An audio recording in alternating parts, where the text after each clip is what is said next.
Bienvenue dans Memento Mori, le podcast qui parle du présent en prenant la fin comme point de départ. Je m'appelle Raphaël Charrier et je suis pasteur à Grenoble. Et je m'appelle Mathieu Giralt, pasteur à Etup, et on est tous les deux blogueurs sur toutpoursagloire.com.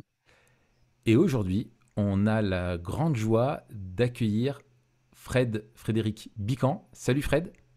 Bonjour les amis, ça fait vraiment plaisir d'être avec vous sur Memento Mori. Ouais, on est très content de t'accueillir. Ça faisait un moment qu'on voulait t'avoir et c'est génial de pouvoir te piquer un petit peu à Coram Deo, qui est un peu là-bas où tu campes pas mal. Vous réalisez un de mes rêves d'enfance. Voilà, c'est ça. Tu t'es échauffé chez eux et maintenant que tu es à maturité, tu viens nous faire bénéficier de toute ta science radiophonique. Regarde, parce C'est que cool. Pascal Denot, il écoute 10 000 podcasts et je pense qu'il écoute vos podcasts parce que la dernière fois que j'ai fait un Coram Neo, ils m'ont passé un extrait de Memento Mori en disant qu'est-ce que tu penses de ça? Ah ouais? Ah ouais. Ah bon? Ah, mais ils Ah, nous c'est ont vrai, même pas c'était dit. dans quel épisode? Je sais plus, il faudrait le retrouver, mais C'est quand Matt dit une et- bêtise, c'est ça? non, non, parce que vous les aviez chambrés Ah sur le ouais. Coram Deo. Alors, il a passé juste l'extrait, il a dit qu'est-ce que tu penses? Ah ouais, il faut qu'ils nous En disent fait, il ça, a qu'on testé puisse. ta fidélité. C'est ça, il m'a Voilà, le c'est ça. prouvé. C'est ça. Mais bon, Mais maintenant, on les salue d'ailleurs, on les embrasse. oui, bien sûr, bien sûr. Donc Fred, on est trop content de t'avoir parce que tu es un cher ami. Ça fait longtemps qu'on voulait avoir, on a plein de choses en commun, notamment le fait qu'on aime beaucoup, on est cinéphile, on aime les romans et tout ça, et c'est très facile de connecter autour de ça. Peut-être te présenter pour celles et ceux qui ne te connaîtraient pas. Euh, je- Euh, Ouais, Tu veux te vas-y. présenter? Vas-y, présente-toi Je toi-même peux dire peut-être. quelques mots si tu veux rapidement. Je Vas-y, suis vas-y. pasteur à Grasse, à l'Action biblique de Grasse, dans le sud de la France, depuis une vingtaine d'années. Je suis marié, j'ai 2 enfants qui sont adultes maintenant. Un garçon qui s'appelle Ulysse, 25 ans, une fille de 23 ans qui s'appelle Danae. Et puis, je suis aussi président de mon union d'église et prof à l'IBG avec Mathieu. Voilà. Donc c'est un plaisir de t'avoir. Et comme on disait tout à l'heure, Mathieu, il s'est débrouillé pour inviter le doyen de sa fac, maintenant le président de son union d'église. Le El gars, Presidente. voilà, il soigne ses réseaux, c'est très bien. Je fais ma liste de bonnes actions. Ouais, c'est ça. Tu fais tout pour être dans les petits papiers du président et tout ce qu'il va Moi, dire, tu vas être là. Ouais, ouais, je ouais. fais tout pour être bien vu des hommes. C'est mon motto. Bien vu Voilà, des hommes. c'est ça. Bon, en Ça tout cas, marche, ça marche. ouais, ça marche, hein. Ouais, bon, bah, tu vois. Donc, Je suis pas sûr que ça marche beaucoup, hein, honnêtement. Je- Avec moi aussi. mais ça, c'est le cœur qui parle. Parce que c'est ton cœur qui me voit, Fred. Je te vois avec les yeux du cœur, c'est vrai. voilà ça. En même temps, Pasteur à Grasse, il n'a pas trop le choix. En tout cas, on a aujourd'hui, Fred, tu es là avec nous pour parler d'un film. Alors peut-être rappeler à celles et ceux qui nous écoutent que on est aussi maintenant en vidéo sur YouTube. Donc voilà, si vous voulez voir nos trombines, c'est sur YouTube. Et ensemble, aujourd'hui, tous les trois, on va analyser un film que tu nous as proposé, Fred, qui est L'Armée des 12 singes. Donc un grand classique. Donc on le dit tout de suite, on va spoiler en long, large et travers. Ah Mais ouais. en même temps, si vous l'avez pas vu, c'est un peu trop tard, quoi, les gars, parce qu'il faudra un peu se réveiller, hein. C'est quand même un Il classique. faut. Non, mais sinon, vous mettez pause, vous allez le voir, vous revenez dans 2 heures. Prévoyez l'après-midi. Regardez, faites-vous un café. Là, vous mettez pause, vous allez voir le film, et après, vous revenez. Il faut que vous ayez à peu près 4 heures devant vous, là, comme ça, tu as le film, et après, tu as même un peu moins. Ouais, voilà, ouais, tout à fait. Et un jour, quand on est ensemble, ça vaudrait le coup qu'on aille au cinéma, regarder le film ensemble, et que dans la foulée, on s'enregistre l'analyse du film. Ah ouais, Ça Ah serait un ouais. truc sympa. Mhm. Et on fait un vlog pour notre chaîne TikTok. Par contre, faut faire un Hello Asso pour faire du crowdfunding pour payer les places. Voilà, oui, parce que maintenant, faut payer avec un doigt. Soit tu te coupes un doigt à l'entrée, soit Il tu faut appelles ton hypothéquer banquier. un rein pour payer ta place. Ouais, Ouais, ouais. ouais, c'est incroyable. Et alors, rien à voir, mais j'en profite parce que ça me fait plaisir et que c'est mon podcast aussi. Ouais. Je fais un gros big up à Yves, qui est un auditeur fidèle de Belgique. Donc, Yves, si tu nous écoutes, bien le bonjour à toi. Ok. Et moi aussi, il y a Yves, mon petit frère, parce qu'il s'appelle Yves. Ils nous écoutent pas du Et tout, il ton nous écoute frère. pas du tout. Non, je Non, crois ils pas. s'en foutent. Ils s'en foutent Il complet. s'en fout. Non, non. Nul n'est prophète dans sa famille. Hein, ça, c'est... Si, par contre, ma maman nous écoutait, elle m'a dit. Ah ouais? Donc, Oh. ouais, maman, je t'aime. Voilà. Ouais, bisous. Voilà, bisous. Et c'est Bisous à toujours toi. David qui fait le Le montage, montage? le Non, sonore, c'est etc. Johanna. Ah. Johanna, ouais. Ça fait ça. Là, c'est la preuve que tu nous écoutes. Ça fait longtemps que tu nous as pas écouté, Fred. Non, non, j'ai tout écouté. Mais après, je dis pas que je retiens tout ce que vous dites. Oui, oui, oui. Et tu fais bien d'ailleurs, parce qu'il y a des trucs qu'il vaut mieux pas retenir. Hein, ça, c'est... Non, j'ai écouté tous les épisodes depuis le début, ça c'est sûr. Peut-être les 3 derniers, là, j'ai pas, des fois j'ai un Incroyable. moment, il doit rattraper, mais voilà. Merci, Fred. Ça nous On te encourage. On sait qu'il y en pardonne, a Fred. un. On sait qu'il y en a au moins un. Mais j'étais encouragé. J'étais à ma retraite de mon union d'église. Et, euh, et en fait, pour les pasteurs, là, et en fait, il y avait plusieurs gars. Bon, il y en avait un, c'était Fred qui avait son t-shirt Memento Mori. Mais il y avait plusieurs gars. Il y avait François Vattier, d'ailleurs, on peut saluer aussi, Ah ouais. et qui était là et qui avait aussi le pull Memento Mori. Donc, c'était rigolo. Ah, trop bien. Ouais. Bon, ça veut dire qu'ils aiment bien le logo, déjà. Au moins ça. C'est un bon début. Ça. C'est un bon début. Yes. Bon, en tout cas, donc on va analyser ce super film. Merci Fred, parce que j'ai trop apprécié de le revoir. Ça faisait des années que je ne l'avais pas vu et je l'ai regardé hier soir, du coup, pour que ce soit frais pour aujourd'hui. Et il est vraiment génial, ce film, en fait. Mhm. Ouais, pareil, ça faisait 20 ans que je l'avais pas vu. Je l'ai regardé hier aussi et c'était compliqué. T'étais fatigué? Ben, je devais le regarder avec... Enfin, je devais, non. J'ai eu le plaisir de regarder avec ma femme, mais il y a Ezra, donc notre petit nouveau, là, Ouais. qui nous a interrompus à plusieurs reprises. Donc, Ouais. mais c'était trop bien de le revoir aussi et je Mhm. m'en souvenais pas beaucoup. Ouais. Non, non, et puis moi, je me rends compte que je l'avais aimé quand je l'avais vu, et là, en fait, je l'ai vraiment encore surkiffé parce qu'il est vraiment... il est juste incroyable, en fait, ce film. Mhm. C'est vraiment un excellent film. Et je pense que, Pourquoi tu nous l'as ouais. proposé, Fred? Bah, en fait, ça fait partie un peu des films que j'ai beaucoup aimés quand j'étais jeune, et puis qui ont un fond à la fois fictif et en même temps de réflexion sur l'humanité et la société qui me semblait Mm. intéressant et à commenter dans Memento Mori. Hein. Mm. C'est pas le seul film comme ça, mais et, ouais. Et en plus, je trouve que les thèmes qu'il aborde prennent un relief particulier depuis la crise sanitaire, même si je ne veux pas toujours tout voir à travers ça. Il y a quand même des thèmes sur la relation à la science, le virus, la Oui. pandémie, etc., qui dans les années 95 étaient complètement hypothétiques, mais qui là prennent un relief très très différent Mm. avec ce qu'on vit actuellement. Mm. Et bon, je l'aurais proposé de toute façon parce que je trouve que c'est un très bon film, Mm. mais il a une pertinence aujourd'hui, me semble-t-il, qui est un peu à revoir avec un œil neuf. Ouais. Et puis j'aime bien Terry Gilliam. Terry Gilliam, c'est un metteur en scène un peu fou, qui a son univers à lui, un Ouais. univers graphique particulier, Ouais. une manière de filmer les choses. Et ce que j'aime aussi, c'est qu'il fait de la science-fiction qui n'oublie pas l'humour. Il y a toujours une touche de dérision. Ouais. Et même les choses très dramatiques, il sait les montrer d'une façon qui est, disons, qui peut quand même nous faire sourire. Ouais.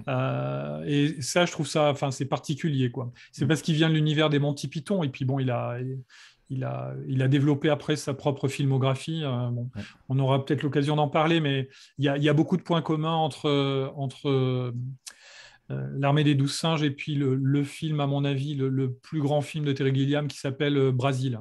Ouais. Et qui, voilà, il y a un univers graphique, des personnages, une manière d'échapper à la réalité, un univers totalitaire, etc., qui sont très très proches dans les deux films. Ouais, ouais. Moi, je trouvais qu'il y avait des échos. Enfin, tu vois, au niveau graphique, ça m'a fait penser un petit peu à des fois l'utilisation du grand angle comme ça, et tu sais, le fait de décaler tu vois, des angles qui sont pas droits, tu vois, un peu à Luc Besson ou un peu de Jeunet, même, tu sais, dans le. Ouais. Enfin, voilà quoi. Caro et Jeunet, tu as raison, l'univers un peu. Moi, ce qui me fait penser à Caro et Jeunet, donc les metteurs en scène qui ont fait, par exemple, Délicatessen ou La Cité des Enfants Ouais. Perdus, c'est un univers qui est pas, comment dire, qui est pas propre. Il est Ouais, un c'est peu ça. glauque Un et peu punk. même les héros Ouais. même les héros sont un peu sales, sont pas propres sur eux. Ouais. Et c'est une des caractéristiques, c'est avoir Bruce Willis et lui faire jouer le rôle de l'armée des 12 singes, c'était un peu un défi parce que Bruce Willis, il a souvent le rôle du flic un peu sale qui se saoule, qu'on Ouais. voit dans Die Hard, mais, euh, mais il est quand même le super-héros qui triomphe à la fin en donnant des coups de poing et en s'en Oui, c'est ça. sortant. Et Ouais, là, dans l'armée des 12 singes, c'est pas ça. ouais, c'est ça, c'est pas ça. Ouais. Même Brad Pitt, hein, c'est Ah ouais, Brad incroyable Pitt, comme il il est joue bien aussi. monumental, hein. Ouais, ouais. Ouais, ouais. Puis je sais pas comment ils ont fait le truc de l'œil, là où il a l'impression qu'il a un œil, un espèce de strabisme, où il a un regard vraiment de fou dedans, et tu te dis, mais c'est Mhm. incroyable. Bon, bref, alors du coup, nous, ce qu'on fait, on n'est pas des grands. Euh, on fait pas de l'analyse cinématographique sur la forme ou philosophique sur le fond. Nous, ce qui nous intéresse, c'est d'analyser le film au travers du prisme de la vision biblique du monde. On a créé une grille d'analyse de films qu'on pourra vous remettre en lien pour celles et ceux qui la voudraient et qui ne l'ont pas. On l'avait faite pour un goodies, pour un webinaire qu'on avait fait. Et je voudrais simplement, pour remettre donc dans le contexte, rappeler ça. On s'était appuyé aussi sur ce que dit Mike Cosper dans son livre The Stories We Tell. Il dit les films font écho et forment nos désirs. Si l'art décrit correctement le cœur humain, il va refléter à la fois la corruption de l'humanité et la soif du cœur humain qui aspire à l'éternité, à la beauté, à la rédemption, tout ce que nous trouvons dans l'Évangile. Et en gros, il y a l'idée pour nous que toute histoire fait écho à la grande histoire et qu'on va trouver dans toute forme de production, de films ou de séries, de musique, etc., des échos à la création, à la chute, à la rédemption et à la glorification. En gros, c'était quoi la situation d'origine, c'est quoi le problème, quelle est la solution et quelle est l'espérance ultime que le film La dégage. situation de Régine, t'as dit? De Régine, oui. Régine, tu connais pas Régine? Elle est secrétaire et Fais bientôt à attention la à ce que tu retraite. dis, Raph. Voilà. Parce que Régine, c'est la femme de Fred. Oui, non, non, non, non, non, d'origine, bien sûr. Donc, du coup, voilà, c'est ça un petit peu l'idée. Et on va faire comme à chaque fois, on va d'abord essayer de comprendre le film, de comprendre ce qu'il dit à propos des personnages, du monde qu'il décrit, voilà. Ensuite, le confronter et puis voir quels sont comment finalement ce film-là, comment on peut l'utiliser pour la communication de l'évangile. Parce que ce qu'on l'on croit, c'est que vraiment les éléments culturels qu'on partage avec tous les gens dans notre société, les films qu'on regarde, que ce soit enfin un petit peu tous les éléments de notre culture qu'on partage avec nos contemporains, sont des vrais tremplins pour nous, pour confronter nos visions du monde, la vision biblique du monde et celle non chrétienne. Et si on regardait un film avec un ami non chrétien, comment est-ce qu'on pourrait aussi utiliser ce film comme base de discussion finalement entre les deux. Peut-être qu'il faut commencer par pitcher le film, le rappeler. Fred, on peut te demander, puis on peut se compléter les uns les autres, de un peu nous faire le synopsis. Avec plaisir. Alors, comme on l'a dit, on va divulgacher, hein, comme on dit en français, c'est-à-dire c'est un film qui repose sur une intrigue temporelle avec ce qu'on appelle en science-fiction un paradoxe temporel. Et donc, le fait de vous raconter le déroulement du film va vous fournir des éléments qui vous lèvent le voile, hein, sur l'élucidation de l'énigme. Donc, on est en fait en 2035. La Terre a été contaminée par un virus mortel qui a été libéré dans les années 90 À Wuhan. et pas à Wuhan, mais aux États-Unis. On ne sait pas encore dans quel endroit, mais dans le nord des États-Unis. Et puis, il y a un pouvoir totalitaire qui dirige les quelques survivants de l'humanité qui sont sous terre, loin sous terre, parce qu'ils ne peuvent plus vivre en surface. Et ce pouvoir, il a développé une science qui permet de voyager dans le temps et d'envoyer. Et donc, il va chercher chez les détenus de ce pouvoir totalitaire. Il va trouver un détenu volontaire. On va un peu lui forcer la main, qui va être joué par Bruce Willis. Désigné Et volontaire. ce détenu, il va avoir, voilà, avec d'autres, mais c'est lui qu'on va suivre essentiellement. Il va être envoyé à plusieurs reprises dans son passé, c'est-à-dire les années 90. Et le film a été tourné dans les années 90, il est sorti sur les écrans en 95. Donc, il va arriver dans les années 90 pour mener une enquête et pour savoir qui a déclenché l'épidémie et, si possible, récupérer des éléments du virus qui, dans le futur, permettraient de trouver Un vaccin, un un remède à remède. ce virus et à nouveau permettrait à la société de revivre en surface sur la Terre, puisque là, c'est complètement impossible pour eux.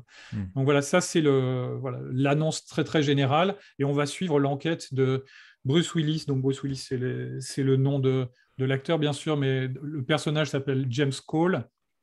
Et ce personnage-là, il va être envoyé à plusieurs reprises dans les années 90 et il va vivre tout un tas de situations qui l'amènent d'étape en étape pour essayer de voir d'où vient ce virus, qui l'a libéré et de quelle manière.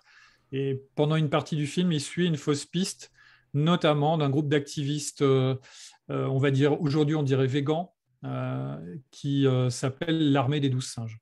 Voilà. Des activistes écolos animalistes. Voilà, il serait du parti animaliste peut-être. Ouais. Donc peut-être qu'on peut donner quelques éléments en plus, parce qu'après sur l'analyse des personnages, etc., si on veut bien comprendre, donc il fait un premier voyage, mais au lieu d'arriver en 96, parce qu'en fait la technologie pour l'envoyer dans le passé, elle est un peu hasardeuse en termes de temporalité. Il y a même un voyage où il l'envoie à la Première Guerre mondiale, hein, et en Europe, donc bon, c'est un peu raté. Mais le premier voyage, bref, il arrive en 90 au lieu de 96, et en fait tout de suite il est interné en hôpital psychiatrique, parce qu'il tient un discours délirant sur la fin du monde, un discours apocalyptique. Et dans l'hôpital psychiatrique, il va rencontrer Jeffrey, qui est incarné par Brad Pitt, qui est juste excellent, hein. Franchement, le gars, il est génial. Donc ils sont internés ensemble et ils vont avoir un peu une relation, voilà, ça va pas durer longtemps. Voilà, c'est son premier voyage. Il va échanger avec lui sur justement la question du virus, de la fin du monde, etc. Et puis il est renvoyé, en fait, on ne sait pas, hein, ils n'expliquent pas la technologie, mais d'un coup il disparaît et en fait il retourne dans le futur. Pendant ce premier voyage, il rencontre aussi sa psychiatre, qui est là, et on voit qu'elle est un petit peu, par rapport aux autres psychiatres, elle est un petit peu partagée, elle sent qu'il y a un truc, ou en tout cas elle a un peu plus d'empathie, on va dire, envers lui que les autres. Et puis il refait un autre bond dans le temps, là par contre dans l'année en 96, dans l'année de l'épidémie.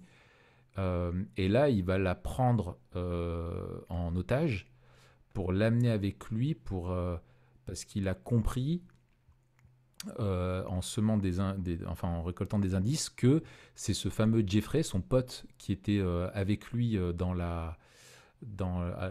HP, qui est le fils d'un grand scientifique, un virologue, qui maintenant en fait bosse avec son père, et qui en fait, lui, comme il est fou, c'est lui qui a prévu de relâcher un virus sur lequel travaille son père dans la nature. Et donc il l'embarque avec elle pour qu'elle le conduise à la rencontre de ce gars, pour un petit peu le confronter, essayer de le persuader. Finalement, ça se solde par un échec.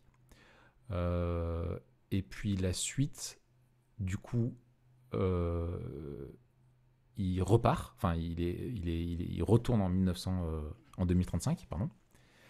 Et il y a un dernier voyage, vous me dites si je me perds, où il retourne donc toujours en 1996.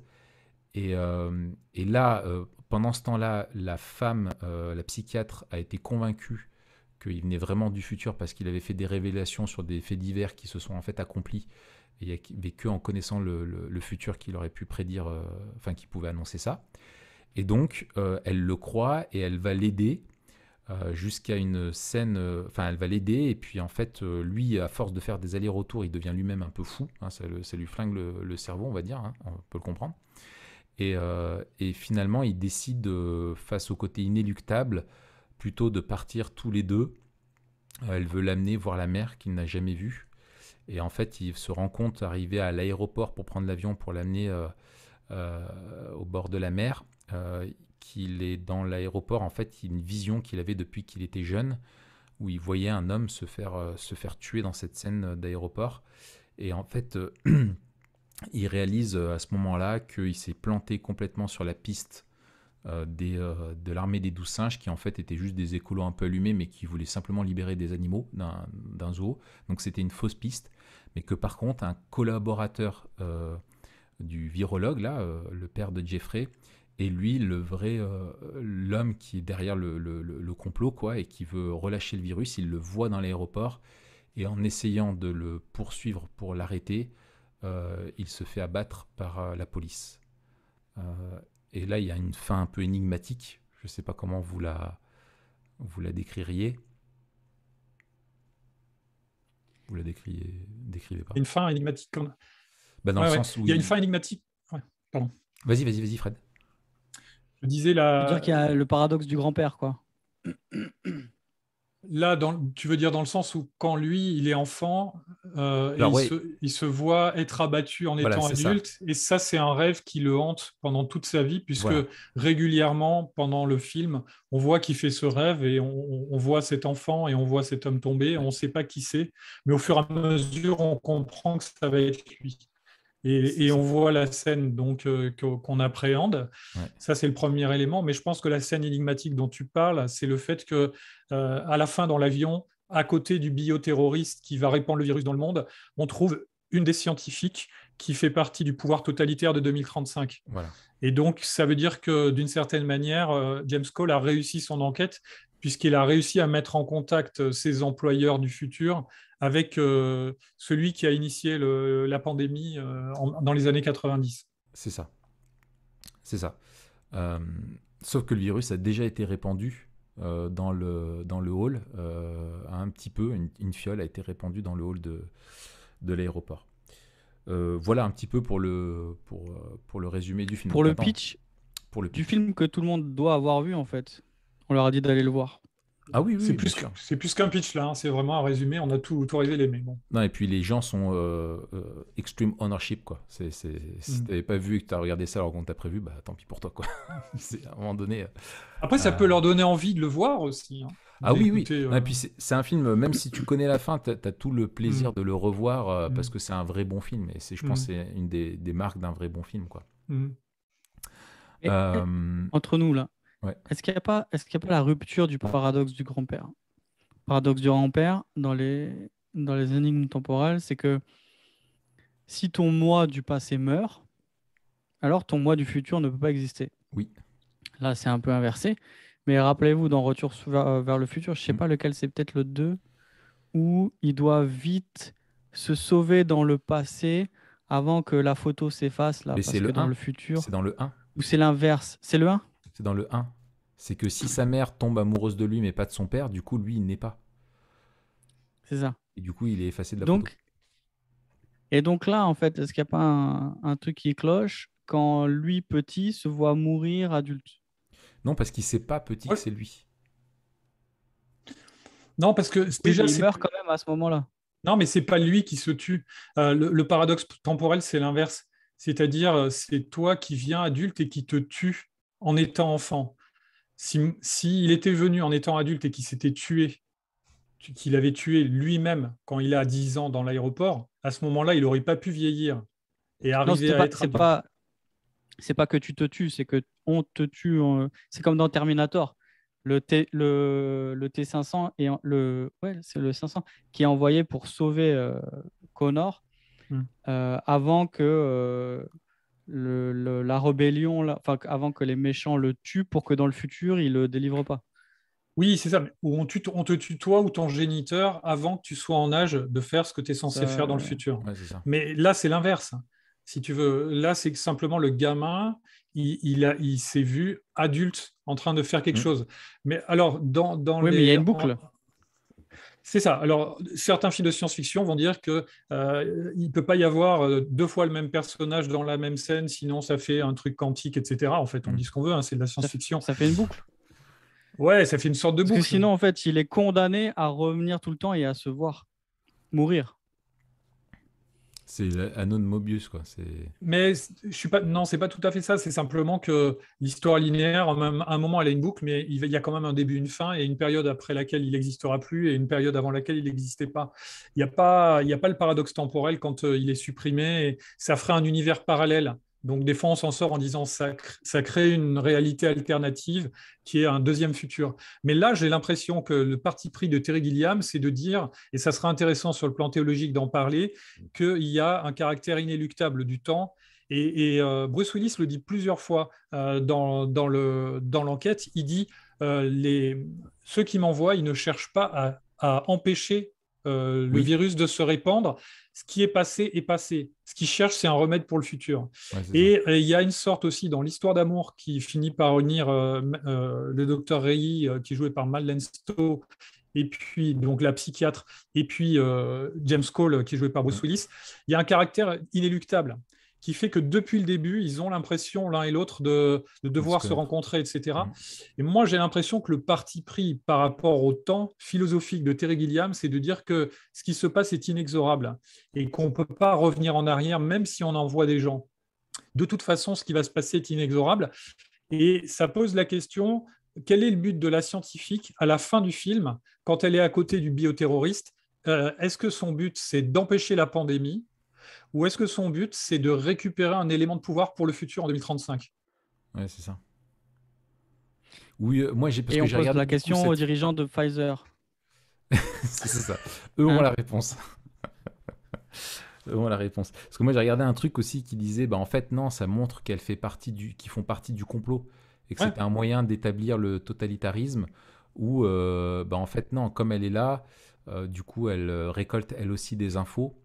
Parce que dans son attitude, elle est un petit peu énigmatique, quoi. Tu vois. Euh, On Enfin sent bref. qu'elle ne va pas être que conviviale avec le bioterroriste, Ouais, ouais, mais ouais. on n'en sait rien. On n'en sait On n'en sait rien. rien. Ouais, Ouais. voilà. C'est très. Mais je pense que toute l'ambiguïté, il joue là-dessus, quoi. Moi, je trouve que si on suit les affirmations du personnage tout au long de l'histoire, la logique qui est la suite supposée, c'est que en fait, ils viennent récupérer un élément qui va leur permettre de vaincre la pandémie dans le futur, mais ils ne se préoccupent pas d'annuler Ouais. le virus qui va être répandu sur la Terre, parce que c'est ce qui leur donne le pouvoir dans le futur, Ouais, ouais, ouais. le Ouais, virus. je suis d'accord avec cette lecture. Ouais. Ouais, ouais. Bien. Alors, du coup, euh, que dit le film sur le monde qui est décrit? Alors, on a plusieurs époques. On a l'époque de 2035 et l'époque des années 90. Peut-être on peut se concentrer d'abord sur 2035. Qu'est-ce qu'on voit de ce monde-là? Bah, le monde de 2035, il n'est pas très glamour. D'abord parce que Terry Gilliam, il a, comme on l'a dit, une esthétique qui est un peu sale. Ouais. Et donc, c'est le futur, mais c'est pas un futur à la Avatar, bien léché, avec des paysages numériques et tout est Mm. propre sur soi. C'est un truc qui est sale, qui est, on va dire, qui est. D'ailleurs, typiquement, ça fait partie quand même des films qu'on appelle en science-fiction type post-apo. Donc, post-apocalyptique, Mm. il faut garder ça en tête parce que les allusions à l'apocalypse sont aussi nombreuses Ouais. dans le scénario. Mais je laisse ça de côté. Et, euh, et donc, il y a une esthétique un peu sale et le monde du futur ne fait pas rêver. C'est un monde qui est sous terre. On le voit à travers un univers carcéral qui va être repris dans les années 90 puisque le héros se trouve en asile psychiatrique et C'est ça. il est en cage dans le futur et il va être mis en cage aussi dans les années 90. Ouais. Et Il y puis, a parallèle.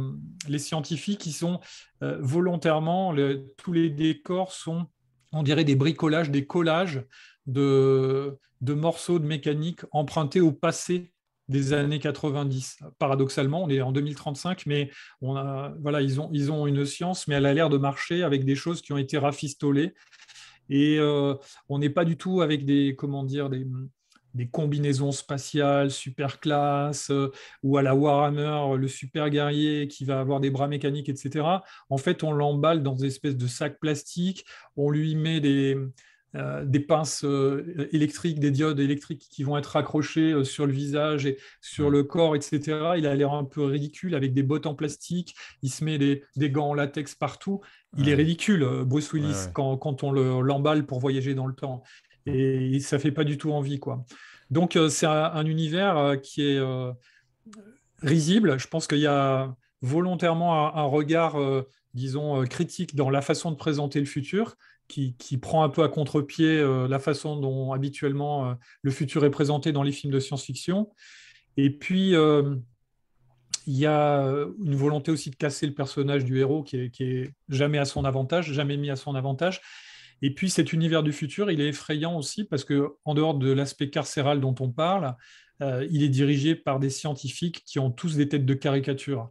Et là encore, on dirait un film de Caro et Jeunet, c'est-à-dire ils sont filmés en gros plan avec presque des angles déformants, ils ont des grosses lunettes, ils font peur, ils s'avancent, et enfin, ils sont effrayants, quoi. Les scientifiques qui dirigent le futur sont à la fois risibles mais terrifiants. Matt? Ouais, on voit aussi que le monde est gouverné justement par les scientifiques. Donc en fait, très très tôt dans la vision du monde, de ce monde en tout cas, là, il y a une réalité, un pouvoir scientifique qui est le pouvoir dominant. C'est-à-dire que c'est à la fois eux qui décident du destin des individus, puisqu'on voit que parmi ceux qui restent, il semble avoir des castes, dont ceux qui vont servir de cobayes et qui sont envoyés, les volontaires. Et puis, au-dessus de tous les autres, il y a ces scientifiques qui sont aussi présentés comme les sauveurs, quoi. C'est-à-dire que le seul espoir qui existe dans ce monde, c'est que les scientifiques arrivent à la fois à envoyer quelqu'un au bon moment, à récolter les données nécessaires, les décoder, et puis à fabriquer un sérum. Donc, on a une vision du monde qui est dominée par un, un télos scientifique. Ouais, c'est ça. Il y a un vrai truc en lien avec, enfin, je pense qu'on y reviendra, avec les scientifiques, quoi. C'est eux qui sont responsables dans les années 90 et c'est eux qui sont censés être la solution plus tard. Et c'est eux qui dirigent tout, qui décident du destin des hommes, soit dans les années 90 comme aussi dans les années 2035. Enfin, on sent qu'il y a un truc là-dedans. C'est une des thématiques transversales du film. Alors, je trouve que ce qui est très fort avec ce réalisateur, j'aime bien quand c'est bien fait, moi, les mises en scène qui sont assez symboliques. Et je trouve que lui le fait très bien. Notamment quand James Cole, Bruce Willis doit sortir sur la surface, et là on découvre un monde vraiment post-apocalyptique où seuls les animaux peuvent vivre en surface. Il y a un côté, les hommes sont renvoyés sous terre et seules les espèces animales peuvent survivre au virus, et donc on voit tous les animaux sauvages qui sont là, et il y a un plan qui est super beau où tu as comment il s'appelle, mon micro grésille. C'est bon, ça devrait aller. Où tu as donc, comment il s'appelle, oui, Bruce Willis qui est dehors, et il y a un plan là où il est vu en contrebas où tu as un building et tu as un lion, le roi des animaux, qui maintenant lui règne, et il est en haut sur le toit d'un immeuble et il rugit. Et ça, enfin voilà quoi, tu vois, lui maintenant il a peur et c'est le lion qui est devenu le roi. Enfin voilà, je trouverais ça pas mal. Et c'est vrai que c'est un monde, enfin toute la mise en scène et tout ce qui nous est dit est montré comme un monde où il y a un monde qui est sombre, quoi. On ne voit plus on est vraiment dans un monde tel qu'il ne devrait pas être. Il y a rien de beau, tout est gris. La condition humaine est terrible. On sent qu'au niveau de la moralité, au niveau de tout ça, il y a juste une question de nécessité. La nécessité fait loi. Il faut à tout prix trouver une solution pour le virus. Donc les questions, on voit, d'éthique, de droits des hommes, etc., c'est quelque chose à cette époque-là qui a complètement disparu, quoi. Et simplement un monde qui est juste dirigé par une science, en plus, bon, qui tâtonne un petit peu, parce que leur truc, il est un petit peu bancal. voilà, un peu une espèce de dictature de la science, quoi, froide et déshumanisante. Ouais. Euh, Et je trouve ça intéressant ce que tu dis sur le fait que ce soit moche. Il y a vraiment une esthétique et un lien entre la morale et l'esthétique. Enfin, à la fois la morale, l'espoir et l'esthétique. Et, euh, et le futur, là, est dépeint comme quelque chose de terrible. Et on se demande, en fait, si ça peut être encore plus terrible que ça l'est. Euh, donc voilà. C'est C'est vrai, intéressant. Alors, avec. Vas-y, pardon, Fred. je C'est disais, aussi ton podcast aujourd'hui. Non, non, mais c'est ton c'est podcast. gentil, merci. C'est tout à fait vrai ce que tu dis, et c'est d'autant plus intéressant qu'à plusieurs moments dans le film, Bruce Willis, il est soit à Baltimore, soit à Philadelphie, dans le nord des États-Unis, à un moment où il fait pas très beau, il pleut, c'est pollué, on n'a que des scènes où ils sont en ville, dans des endroits pourris, où il y a des clodos ou sur l'autoroute, et il sort la tête par la voiture et il fait «Ah, j'aime ce monde où on peut respirer l'air libre et pur».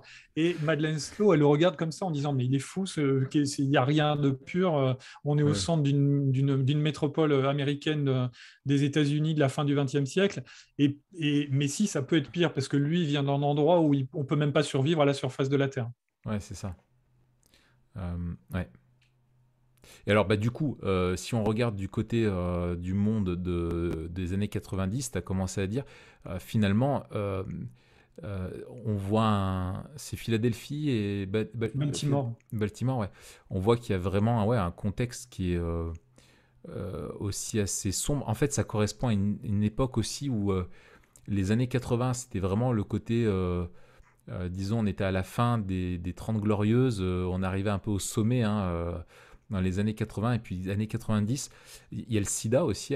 Je me demande dans quelle mesure le sida est quelque chose qui a pu impacter ça, mais on est dans la Et puis le pauvreté, crack. ouais, Le voilà, sida et le crack. Ouais. c'est ça, Enfin, c'est déjà avec Reagan, le crack, mais là, des ouais, années 90, c'est ouais, vraiment. disons qu'à 90 commence le déclin, quoi, on va dire, un petit peu, et on retrouve ouais, des gens pauvres, la rue, c'est c'est euh, c'est pas c'est guère, enfin c'est mieux, mais guère mieux. Pour lui, c'est extraordinaire, mais nous, vraiment, même la teinte de l'image, tout est grisâtre, quoi. C'est vraiment terrible, hein. Et en Euh, musique, les années 90, c'est le grunge. ouais, c'est ça. C'est-à-dire Euh, pourri, cassé, violent et ouais, ouais, ouais, nihiliste ouais. comme les punks des années 70. Voilà, c'est Nirvana, c'est tout ça, quoi. Ouais, ouais. Et on retrouve Mais vraiment c'est ça. le meilleur rap. C'est le Oui, meilleur rap. oui, oui. Oui, jusqu'à 2000. 96-2002, là, t'as les meilleurs albums Oui, de rap. exactement. D'ailleurs, 98 était une année bénie, je pense. Parce que tu regardes les albums 98, qui c'est. sont sortis, la Coupe du Monde et tout ça, 98, il y a eu un temps de grâce. Ah ouais. Ouais. Je suis pas Grâce compétent sur le commune. rap là. Je vous écoute. J'avais écouté le Memento Mori sur le rap avec intérêt parce que c'est vraiment un univers que je connais peu et je m'étais régalé, mais je connais pas. Ouais, ouais. Bon, on compte sur Matt pour qu'il puisse te faire des longs trajets en voiture avec toi et te mettre quelques albums. Avec plaisir. Euh, ouais, donc c'est un monde qui est. Alors c'est intéressant parce que si on fait le parallèle entre les scientifiques, finalement, ils se ressemblent quand même pas mal. Il y a même une scène où finalement, quand il retourne dans le futur, il se retrouve lui sur une chaise face à- au collège des scientifiques où il doit rendre des comptes. Et quand il passe dans les années 90, il est sur une chaise dans l'hôpital psychiatrique face aux scientifiques. Et en fait, finalement, enfin, je pense que c'est tout à fait délibéré hein, pour montrer vraiment Bien sûr. des parallèles entre les deux. Euh, et Sûr. ça, je trouve que c'est quelque chose, c'est une piste intéressante, ça. Tout à fait. Je pense qu'il y a une volonté de Terry Gilliam qui relève vraiment de la postmodernité, qui consiste à critiquer les pouvoirs et en particulier le pouvoir scientifique, là, dans ce film-là. Et dans Brasil, on le retrouve aussi d'une autre manière. Il y a un pouvoir militaire et politique, mais là, voilà, dans ce film, L'Armée des 12 singes, c'est vraiment les scientifiques qui en prennent pour leur grade. Et je pense que ça reflète encore plus de façon, ça souligne de façon encore plus vive ce qu'on vit aujourd'hui, c'est-à-dire la mise en doute de la fiabilité du discours scientifique. Mm. C'est vraiment des films qui, je pense, avec Matrix, a développé un doute sur ce que c'était la réalité et est-ce qu'on peut faire confiance au monde qui nous entoure et aux gens qui le dirigent. Mm. Et voilà, L'Armée des 12 singes, si on le prend au premier degré, c'est les scientifiques sont là, en fait, pas pour notre bien, mais pour asseoir leur pouvoir sur une connaissance qu'ils disposent en fonction de leurs intérêts. Mm. Ouais, c'est Et ça. puis, il y a la question, une des questions fondamentales pour moi du film aussi, c'est est-ce que les seuls capables de nous sortir du pétrin sont ceux qui nous y ont mis? Parce que finalement, en fait, c'est ça le grand paradoxe du film, c'est que c'est un scientifique avec des ressources qui a eu accès aux technologies et dont le cœur est tordu, qui a propagé ce virus.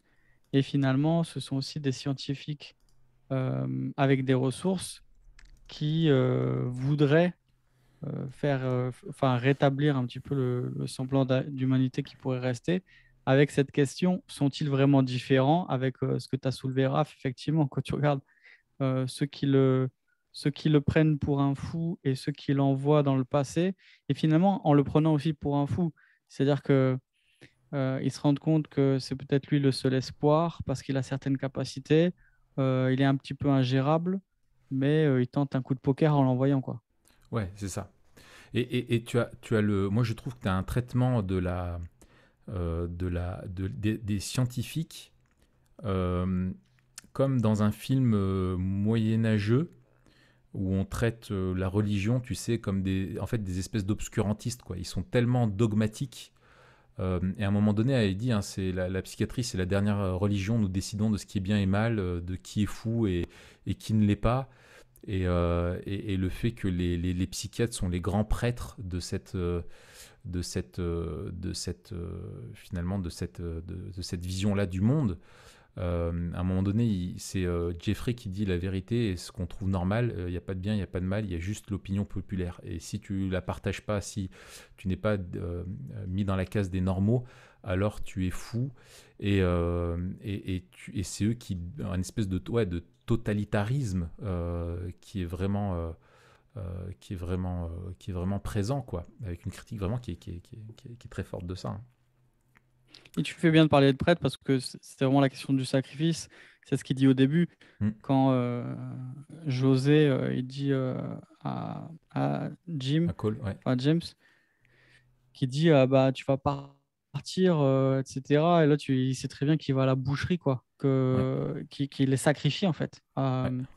qu'il est un de ceux qui va être sacrifié sur l'autel de la pseudoscience pour peut-être arriver au salut de Ouais, l'humanité. Donc là aussi, il y a une dimension de sacrifice qui sera intéressante à développer tout à l'heure. ouais, ouais. Vas-y, Fred. Ou c'est toi, Matt, qui voulait Non, continuer? c'était moi. Moi, je proposais qu'on avance peut-être Ouais, parce qu'à mon avis, sinon, on va vraiment faire les 2 heures qu'on a annoncées. Même ça me dérange pas. Moi, je suis cap, hein. ouais, ouais, même pas peur, mais. C'est que vous êtes fous. Ouais, ouais, ouais, ouais. Ouais. Oui, on peut avancer. Finalement, je propose je pense assez bien décrit finalement l'univers et les personnages. Bon, il y a une thématique que je vous propose, je pense que vous avez relevé aussi, c'est celle de la folie, qui est fou, qui ne l'est pas, hein, dans ce monde-là. Je pense qu'on y reviendra. Mais finalement, euh, finalement, quand on a compris quel est le problème dans le film, ce qui empêche les gens d'être heureux, ce qui les empêche de bien vivre, c'est ce fameux virus-là. Mais finalement, quand on plonge, on pourrait avoir une lecture simple. On se dit, quand on regarde d'un point de vue de 2035, qu'est-ce qui empêche les gens d'être heureux? C'est qu'il y a un virus. Mais quand on plonge dans les années 90, on se rend compte qu'en fait, on n'est pas dans un monde qui est heureux. C'est ça qui est intéressant, c'est que le monde d'avant l'apocalypse n'est pas un monde qui est beau. Finalement, on se demande finalement enfin, il y a beaucoup de choses qui sont perdues, bien sûr, avec l'arrivée et notamment la mort de millions de personnes, hein, c'est pas rien. Mais la description du monde d'avant est un monde finalement où les gens ne sont pas présentés comme étant heureux. Je sais pas ce que vous en pensez de Oui, ça. Ouais, et c'est super intéressant de faire ce parallèle-là. Euh, Parce qu'en fait, je pense qu'une des questions que pose le film, vous me dites si vous êtes d'accord, et peut-être c'était la question à 1 000 euros. Ah, mais attends, moi je Je l'ai sais gardé. Alors, pas. vas-y, vas-y. Ah, vas-y, si tu veux Non, qu'on mais attende. vas-y, balance la question à 1000 $. Ouais. Euh, la question à 1 000 euros, c'est Dollars, c'est mieux. euh, C'est un film américain en plus. 1 000 $. euh, c'est euh, qu'est-ce qui va vraiment nous permettre, enfin, qu'est-ce qu'il faudrait changer vraiment aujourd'hui pour que demain soit pas un aujourd'hui en pire. En fait, il y a plusieurs lignées là qui se recoupent. Il y a le parallèle entre 96 et 2035. En fait, un 2035, on a l'impression que même s'il n'y avait pas eu de pandémie, inéluctablement, c'est un, un 96 un peu plus pourri. Mais il parle d'une pandémie mondiale, etc. Mais on a l'impression qu'il n'y a pas grand-chose radicalement qui a changé. Et Alors, donc, on se demande, tiens, est-ce que... est-ce que. Ah, Est-ce mais que tu as quoi? dit alors je...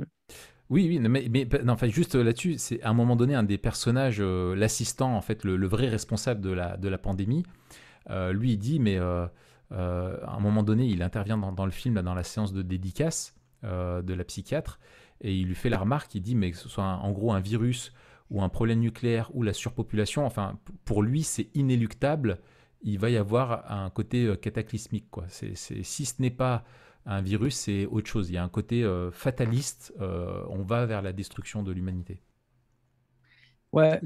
Et moi, la question à 1 000 € que je poserais, c'est euh, euh, euh, n'est-ce pas l'amour qui peut nous sauver de notre funeste futur? N'y a-t-il pas que l'amour qui peut nous délivrer de notre funeste futur?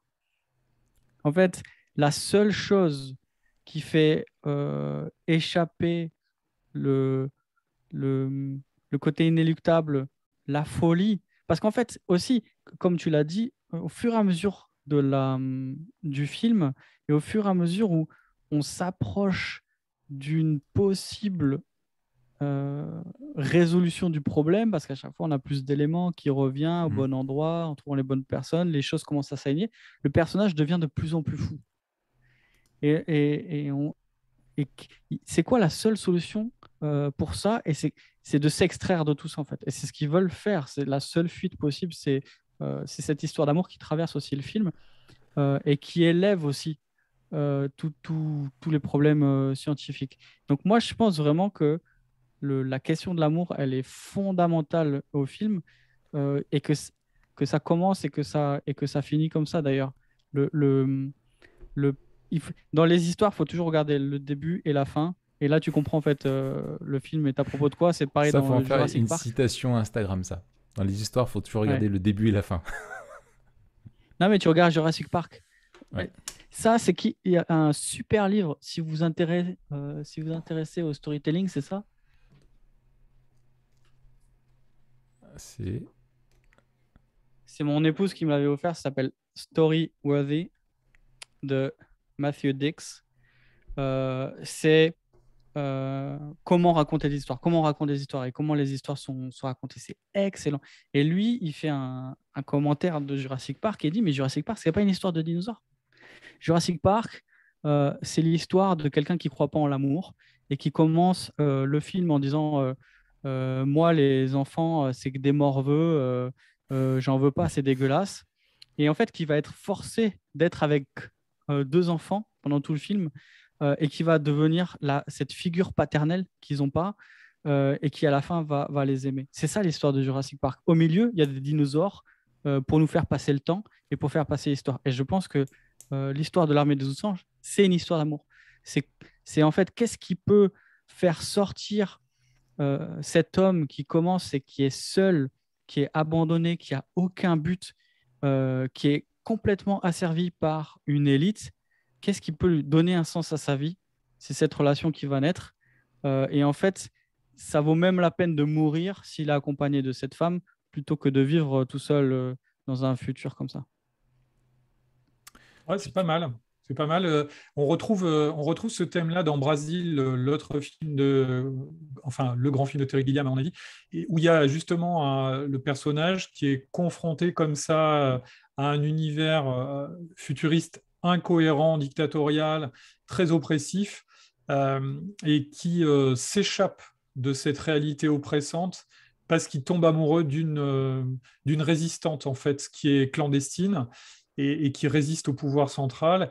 Et je me demande s'il n'y a pas aussi ce thème-là dans l'Armée des 12 singes, c'est-à-dire que c'est non seulement l'amour, mais aussi le pouvoir de l'imagination. Parce qu'à un moment, James Cole, quand il revient, il se convainc lui-même que le futur n'existe pas et qu'il va pouvoir avoir un avenir avec la fille qu'il aime dans les années 90 et qu'il a imaginé tout le reste. Et à un moment, il n'y croit plus et ils ont inversé les rôles. Au début, c'est la psychiatre qui dit qu'il est fou et lui qui essaye de lui démontrer que 2035 existe. Et puis après, quand il vient la dernière fois, eh bien, c'est lui qui considère que 2035 est le fruit de son imagination et il veut être heureux dans le présent avec elle. Et il est tellement fou et persuadé de ça qu'il se fait sauter une dent pour éviter que si jamais le futur existe, que ses employeurs le rappellent parce qu'apparemment, ils ont mis un gars lui dit que dans la dent des enquêteurs du futur, ils auraient mis un système électronique, enfin un système, on ne sait pas si c'est électronique, mais un système scientifique qui permet de rappeler les enquêteurs en 2035 quand leurs employeurs veulent les rappeler.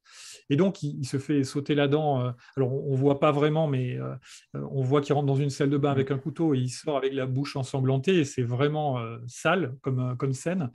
Mais c'est de dire à quel point il veut vivre dans le présent et nier la réalité. Et ça, c'est assez intéressant de se dire, je pense qu'il y a une des affirmations de Terry Gilliam sur notre monde, c'est que oui, les moyens d'échapper à la triste réalité qui nous entoure, c'est l'imagination et l'amour. Tout le reste, c'est mort. Moi, c'est plutôt comme toi que je l'ai vu, cette histoire d'amour, sur le fait que, justement, face au côté un petit peu inéluctable, c'est un peu mangeons, buvons, car demain nous mourrons. Il y a ça, et du coup, la seule chose qui peut... ce côté un petit peu déni ou fuite en avant avec qui au regard du contexte c'est dérisoire de se dire mais là se lancer dans ce truc d'amour et aller voir la mer alors que le virus est sur le point de se répandre et que finalement est-ce que la question c'est est-ce que l'amour n'est pas la fenêtre un peu qui nous permet de voir d'échapper à ce côté inéluctable triste et sombre qui vient quoi. Et en même temps, c'est la seule chose qui donne à la vie le truc d'être vécu. Je sais pas comment oui c'est ça. ma phrase. Oui un peu de la goût, peine, quoi, un peu la peine d'être vécu. La peine d'être vécu, ouais. Ouais, c'est ça. Mais eux, il y a vraiment le côté, il tombe amoureux et puis viens, on va là-bas et de toute façon, lui, il est paumé et elle aussi. Je suis pas sûr de ça. Parce qu'à la fin, ils auraient pu dire ah, mais on s'en fiche, viens, on prend notre avion et justement, on va loin d'ici, on se casse, tu vois. Mais ils essayent d'arrêter le scientifique et d'ailleurs, c'est pour ça, au dernier moment, il oui, mais ils il essaient abandonne d'arrêter. son idée d'aller à la mer Oui, mais pour parce qu'il arrêter le gars. réalise quand il arrive à l'aéroport qu'en fait, c'est cette scène-là qu'il a déjà vue. Donc, il y a un côté Il y a les deux. déterministe à fond, tu vois, où en fait, c'était inéluctable et c'est sa fuite dans la relation d'amour et s'extraire de cette problématique de fin du monde pour vivre leur histoire d'amour qui, paradoxalement, les conduit au lieu où tout va se jouer et C'est où aussi une il impasse. va mourir. Tu vois, c'est aussi une impasse. C'est hyper vanité. Des vanités. Ouais, c'est ça. Mais il me semble que vraiment la question, pour moi, la question, la question que Qu'est-ce que pose je vais le faire film, de c'est, toute cette oseille? dirait le philosophe, mais eux, il y a la question de qui est le vrai fou. Tu vois, est-ce que le fou, un fou est-il fou ou sommes-nous tous fous, hein, comme dirait aussi l'autre. Qui est le vrai fou dans l'histoire et pour moi, la question à $1000 que pose le film, c'est parce que finalement, les vrais fous sont les scientifiques finalement, tu vois, le fou de l'asile, finalement, il est assez lucide sur les problèmes de l'homme et de la société, mais les scientifiques, eux, ne le sont pas. Ils vont même créer l'effondrement. Mais sommes-nous, pour moi, je l'ai formulé comme ça, ma question à 1000 $, c'est sommes-nous tellement fous que nous ne nous rendons pas compte que nous allons nous autodétruire? Est-ce que notre folie nous empêche de voir que nous sommes en train de nous autodétruire? Ouais, c'est très Memento Mori, ça. Finalement, c'est un film. Bienvenue. Ah ouais. Bienvenue Fred. Tu t'es pas rendu compte si c'était pas Coram Deo depuis tout à l'heure? Parce que là, tu en aurais fait deux déjà. Non, mais c'est vraiment bien. Gilliam, il dit, même il le dit à travers le personnage de Brad Pitt dans l'asile, finalement, c'est pas l'asile, c'est pas. La question qui se pose, c'est qu'est-ce qui distingue les fous qui sont dehors de l'asile de ceux qui sont dedans? Et on est tous fous, et ceux qui sont dehors, ils n'ont pas conscience d'être dans une sorte de folie qui les conduit inéluctablement à une fin tragique. Et Gilliam, là, de ce point de vue-là, si on est dans une apologétique présuppositionnelle, j'ai réussi à le placer, eh bien, on peut dire qu'il nous tend la perche pour dire, mais oui, il faut réfléchir au sens de la vie et au but de la vie. Sinon, on peut juste être nihiliste et attendre la mort en déprimant comme Camus. Ouais, c'est ça. C'est ça. Et c'est comme ça un petit peu. Et encore une fois, je remets l'amour sur le tapis. Moi, j'aime beaucoup parler d'amour. Je suis comme ça. J'écoute c'est ton côté Pascal Florent. Obispo C'est ton côté Florent Pagny. et Florent Pagny. Exactement. Mais si on regarde en fait aussi ce qui traverse toute la question de la folie, du pouvoir, etc., c'est que quelle est la seule chose qui fait tenir la femme, là, Riley, et qui la fait pas, en fait, elle est un outsider dans le collège, là, un peu le board des responsables dans l'asile, c'est parce qu'elle a une affection particulière, elle ne sait pas pourquoi, mais elle croit le connaître et il y a une connexion qui est plus forte, en fait, que la raison ou que la folie. Que la raison, parce que les autres lui disent, mais t'es diplômé, tu sais, tu as fait une erreur de jugement. Donc il y a la question en fait de la détermination scientifique. Et elle dit non, mais il y a ce qui la pousse à agir comme elle agit, c'est quelque chose qui est au-dessus de ça. Il y a quelque chose au-dessus de la science. Oui. Et la seule chose qui peut nous délivrer de la folie, je dirais, c'est l'amour. Alors, et moi, je suis d'accord avec ça. Toi, t'aimes pas l'amour, Raph. Et je pense, un peu moins que toi, ouais. Mais je pense qu'il y a en fait, elle justement n'est pas que dans cette lecture froide scientifique qui empêche en fait de voir les choses aux scientifiques, et elle voit un peu plus avec justement avec son cœur, quoi. Il y a une partie plus d'empathie, et puis il y a un feeling aussi. Elle a l'impression, parce qu'en fait elle a vu les photos de quand il est allé à la Première Guerre mondiale. Enfin, c'est de là que lui vient ce truc, que j'ai l'impression de l'avoir déjà vu et tout. Effectivement, elle l'avait déjà vu, elle met du temps à recoller les morceaux.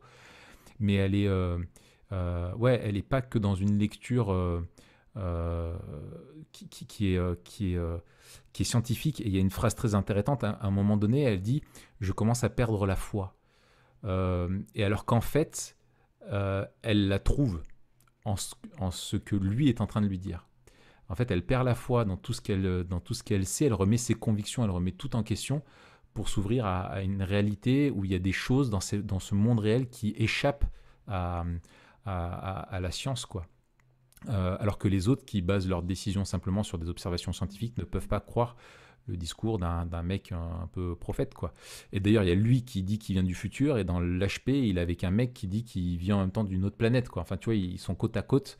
Et ils te mettent bien dans un contexte où tu peux pas dissocier ce que dit Bruce Willis d'un autre fou. Et je pense qu'il y a ce cheminement là qui est très intéressant chez elle,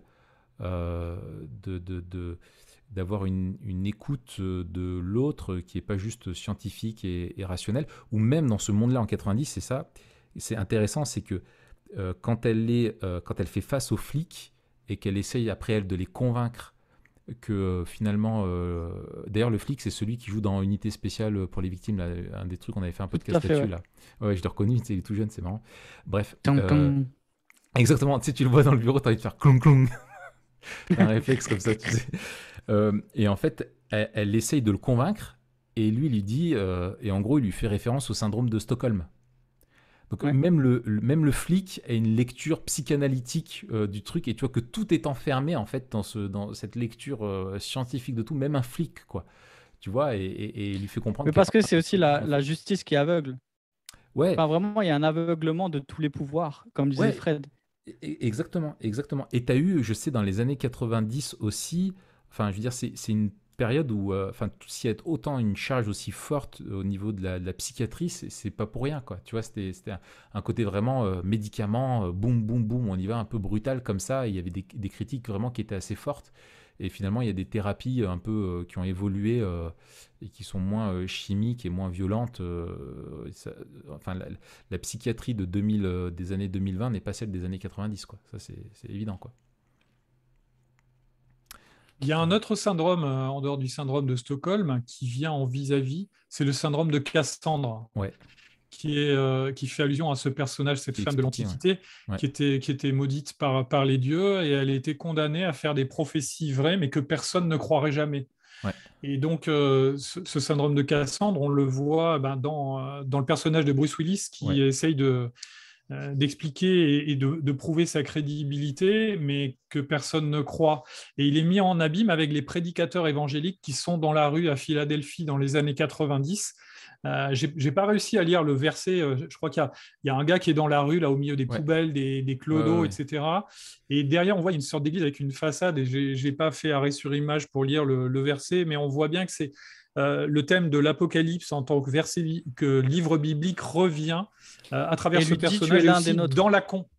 Oui, c'est ça. Ouais. Exactement. Tu es l'un des nôtres. Et donc, ça veut dire, enfin, voilà.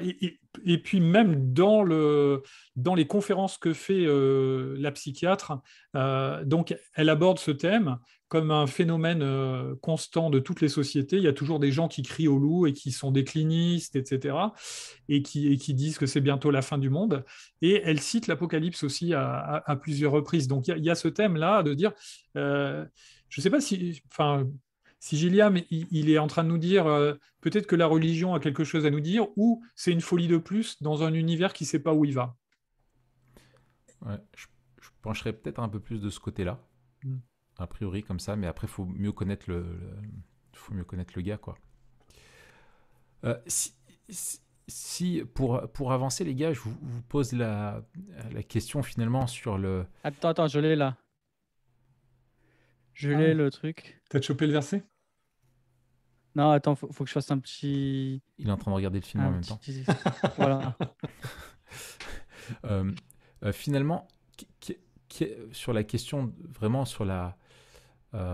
Bon, on a parlé de la fin, finalement, on a une fin qui nous laisse un peu sur notre fin, qui est ouverte exprès, c'est un grand ressort hein, du cinéma, ça. Mais avant ça, sur la solution, euh, finalement, bon, sur notre héros, parce que bon, qui est le héros du film, on le sait, hein, c'est James Cole. Mais quel est finalement, pourquoi c'est lui le héros? Qu'est-ce qui fait de lui un héros? Et comment on évalue son œuvre, on va dire. En effet, en tout cas, c'est pas son apparence physique, parce que je pense que c'est du début à la fin, soit il boite parce qu'il a une balle dans la jambe, soit il bave par terre, soit il a la bouche en sang, soit il est jamais à son avantage. Ouais, Et il arrive à faire des choses parce qu'il est très énervé, alors il se bat à coups de téléphone ou en attrapant ce qui lui tombe sous la main, et il est un peu violent, un peu comme l'est parfois Bruce Willis dans d'autres films. mm, C'est-à-dire le gars qui va aller jusqu'au bout de l'affrontement, même si ça lui cause des préjudices.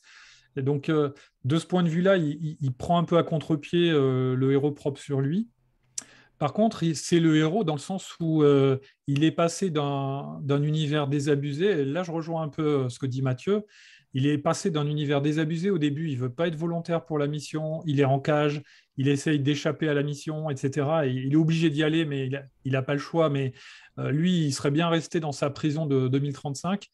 Et à la fin, il veut rester dans la vie parce qu'il aime cette fille. Et que mm, c'est le but de sa vie, c'est de vivre ça, même s'il reste pas trop longtemps Voilà. Et je précise que la raison pour laquelle il court après le terroriste avec une arme qu'on lui a remise, c'est parce que ses employeurs du futur lui ont envoyé un autre enquêteur qui dit on t'a retrouvé et si jamais tu vas pas abattre le terroriste, nous on abat la fille. Et c'est juste pour ça qu'il court après le terroriste. Parce que sinon, il serait prêt à aller en Floride et profiter d'une semaine de soleil avant que le virus arrive et tue tout le monde. Ouais. Moi, ce que je trouve, il a un côté très christique dans ce côté de rôle de. En fait, il vient en tant que prophète, quoi.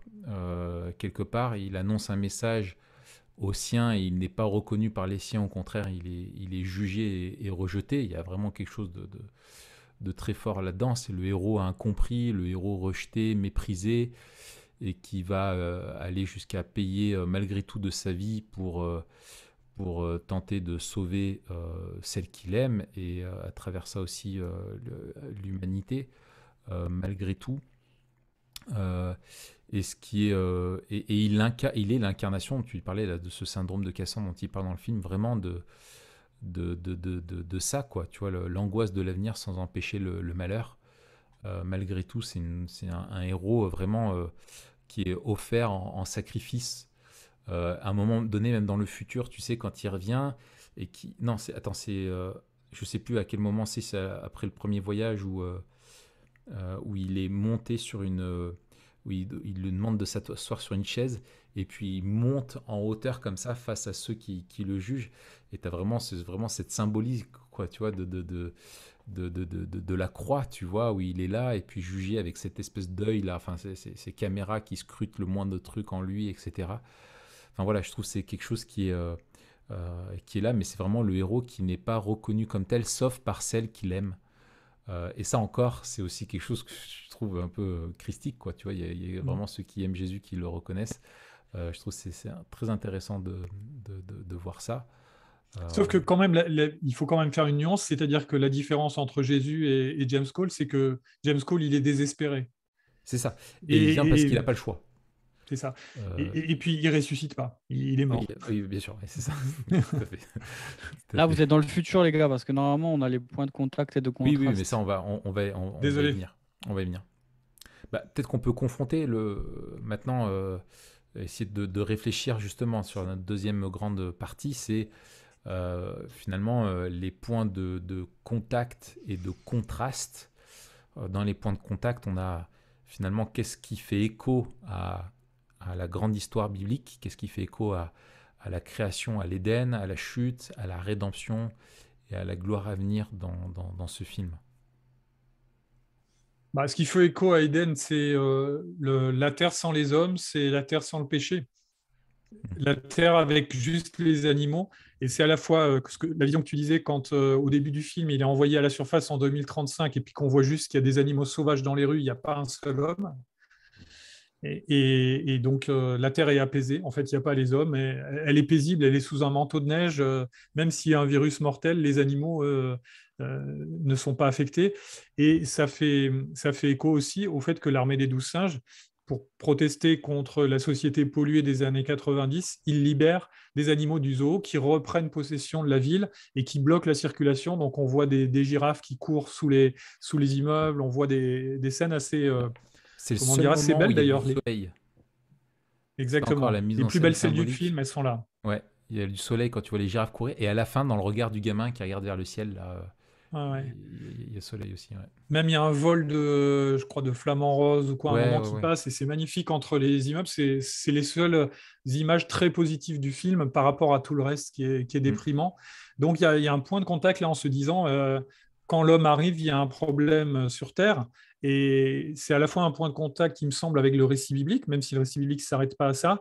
Et c'est aussi un point de contact avec les antispécistes ou plutôt les animalistes radicaux là, qui vont jusqu'à dire le problème sur Terre, hein, c'est déjà ce que M. Smith dit dans Matrix, hein, le vrai virus sur la Terre, c'est l'humanité, quoi. Ouais, c'est ça. C'est elle qu'il faut éradiquer pour que Gaïa retrouve sa plénitude et Mm. que voilà. Mm. Matt? Et d'ailleurs, il y a un point encore dans l'histoire là, de contact, et c'est pour ça qu'on les a confondus, enfin qu'il y a eu une mésentente, une méprise. C'est que justement, ceux qui aiment beaucoup les animaux euh, n'aiment pas beaucoup les hommes, ou en tout cas c'est présenté comme ça. Et finalement, on a ces deux trucs en parallèle, Mm. où on a deux formes de révolution, et on se rend compte que c'est pas la même. On pensait que c'était l'armée des douze singes qui avait éradiqué l'humanité. Or, eux, ils se contentent, entre guillemets, de libérer les animaux, mais ça va ensemble.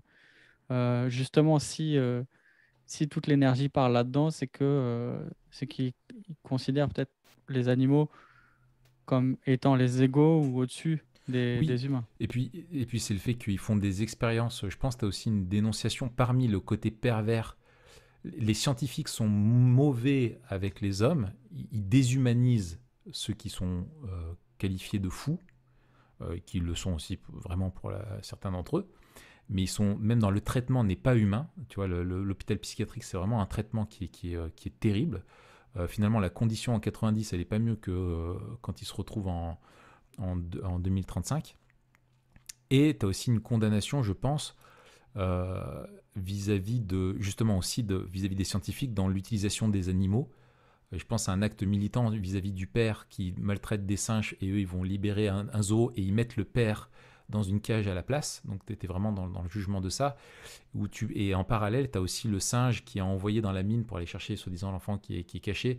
Enfin, tu as vraiment l'utilisation des animaux comme ça, je trouve, qui est aussi dénoncé, mais qui en même Et temps... d'ailleurs, le singe est envoyé dans la mine, et la première scène, c'est l'homme qui est tiré par le crochet, là, l'homme qui est tiré, enfin James Cole qui est Oui, c'est ça. tiré de sa Et- cellule. Exactement. Donc on a Et vraiment les deux. c'est ça. Et en fait, et en 2035, le jugement, il est que l'homme se retrouve dans la condition d'animal qui lui-même est l'objet d'expérience, alors que dans les années 90, c'est les animaux, qui lui-même est en cage.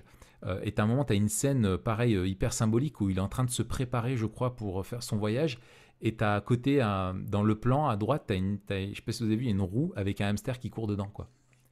Et lui, il est en train de se préparer pour l'expérience. Voilà, donc tu dis, voilà, t'es pas mieux qu'un hamster en cage. C'est vraiment ça. Mais c'est en même temps il y a un point de contact avec ces quelques échos à l'Éden, mais en même temps, qui a un point de contraste, c'est que l'homme n'a pas sa place dans cet Éden-là. Enfin, comme si l'homme n'était qu'on résume l'homme à la chute, finalement, alors il n'est pas que ça non plus, quoi.